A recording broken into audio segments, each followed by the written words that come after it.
ba kayo naihilo sa Ginebra dahil para kayong para kayong roller coaster kasi minsan bababa kayo dire tuloy-tuloy pag tumasok tuloy-tuloy din. Ano ba nangyayari? Bakit gano'n? Bakit either super hot or super cold? Siguro nung una, yung first two namin, maganda kasi yung namin eh. Yung core talaga ng team, yung core ng players, ang ganda.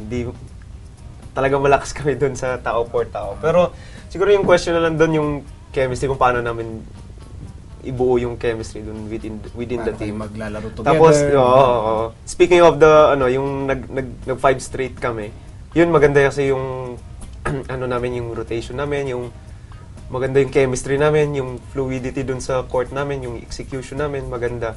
Siguro last game, hindi ko rin masasabi na pangit yung fluidity ng opensa namin. Maganda naman kasi nakakatira kami, good shots naman. Siguro hindi lang talaga pumapasok yung tira namin. Pero yung mga last 6 games namin, nandun na kami. Nasasabi kong, andun na yung namin. Pero yung mga first 4 games, medyo sablay-sablay pa. Kasi nung first na panalo namin, or nung second na may halos 1 point lang natin, kalaban rain or shine. So, doon pa lang, medyo nahihirapan pa kami. Ito naman, di mo pa binanggit kasi nung first floor, wala ka pa Hindi rin Ito naman, ayaw pa banggitin Nung nanalo na, nandun ka na kasi, naka-line up ka na Hindi, nagkataon lang siguro na nandun kami na line up. Nagkataon lang na pinapalaro ka na rin. Hindi mo naisip yun na baka ikaw ang dahilan na kaya nananalo? Hindi ko. Ano ang strength ng Ginebra para sa iyo? Strength ng Ginebra. Para sa akin yung una yung fans din. Iba yung nila. Kasi yung sa fans, kayo ba may nararamdaman talaga pag narinig niyo na yung fans sa Araneta ganyan? May nararamdaman ba talaga pag nandoon kayo sa court? Ako as a player, oo. Kasi before pala ng game, mararamdaman mo na yung support ng kasi kino-compare ko para akong naglalaro ng UE. Para UE? Sa Ginebra. Kasi parang may kinakampihan ka na parang pag natatalo kayo, parang mahihiya kang pumasok, like that. O parang pagka Ginebra naman matatalo, mahihiya kang magpapakita sa ibang tao, talo kayo ha.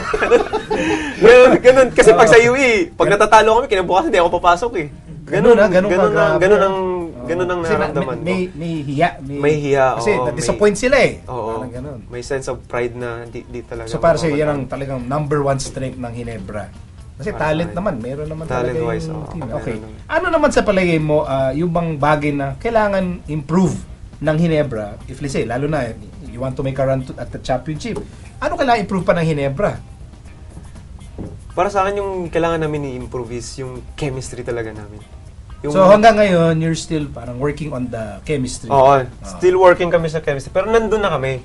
Kailangan lang talaga na, alam mo yung each role ng players namin, kailangan malaman na, ito yung sa first 5, ito yung magbibigay ng ganitong minutes, yung second. Tapos yung third group, dapat accepted na lang din na ganitong oras yung lalaruin. So, parang sense of acceptance or sacrifice within the team ba? Yung mga games namin ngayon, meron andun na kami. Siguro natalo lang talaga kami sa Red Bull dahil malas. Pero nandun na, yung samahan namin, okay na okay. Yun nga, yung rotation ng tao, okay na, yung like namin yung kami nila ni Yosef or mga alam na namin yung role namin, yung mga rookies. Tapos yung mga veterans namin, sila Mark, sila JJ, nandun na yung nila, yung rhythm nila sa loob. So, kailangan lang siguro namin i-continue yung namin, yung ginagawa namin ngayon. Okay. Talk about your coach. Kasi, pag nanalo kayo, walang nangungulit kay Coach Shot. Baka walang nanggugulo sa kanya. Pero pag natatalo kayo, biglang yung mga fans, there are some fans na very critical. I'm sure na maabot sa inyo yan, naririnig nyo siguro. How would you describe yung coach nyo? Yung di-describe ko si Coach parang Braveheart. Braveheart? Walang Braveheart. Kasi in spite of yung mga sa kanya, yung mga critics sa kanya na yun nga, ganun naman pag nananalo, players credit. Yes. Pag natatalo, coaches yung kasalanan. Pero yung lalo na yung mga ilang losses namin na daming critics sa kanya na like ganito, ganyan. Nakikita ko sa kanya yung gaano siya yung makikita mo sa itsura niya. Pero andun pa rin siya, tumatrabaho pa rin siya, nagpo-focus pa rin siya. sinasalo niya lahat ng mga critics sa kanya. Kasi kung ako yun, parang, ay, mahihinaan ka na ng loob eh. Pero siya, andun pa rin, laban pa rin siya ng laban. So, makikita mo yung tapang ng puso niya na di talaga siya bumibigay na ano. Kaya doon ako admire kay coach. Kasi focus pa rin siya, dami-dami ng salita sa kanya. Never siya na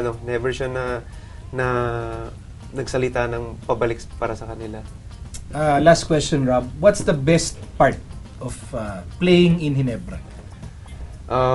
The best part siguro yung chance na makapaglaro ka sa number 1 team ng PBA. Parang it's like hindi lang more than dream come true. Parang more of the players kasi yun yung na gusto makalaro sa Ginebra talaga. So yung history ng PBA, Ginebra rin yung medyo angat na angat. So sobrang blessed talaga na being part of the Ginebra team na never ko rin expect sa buong buhay ko.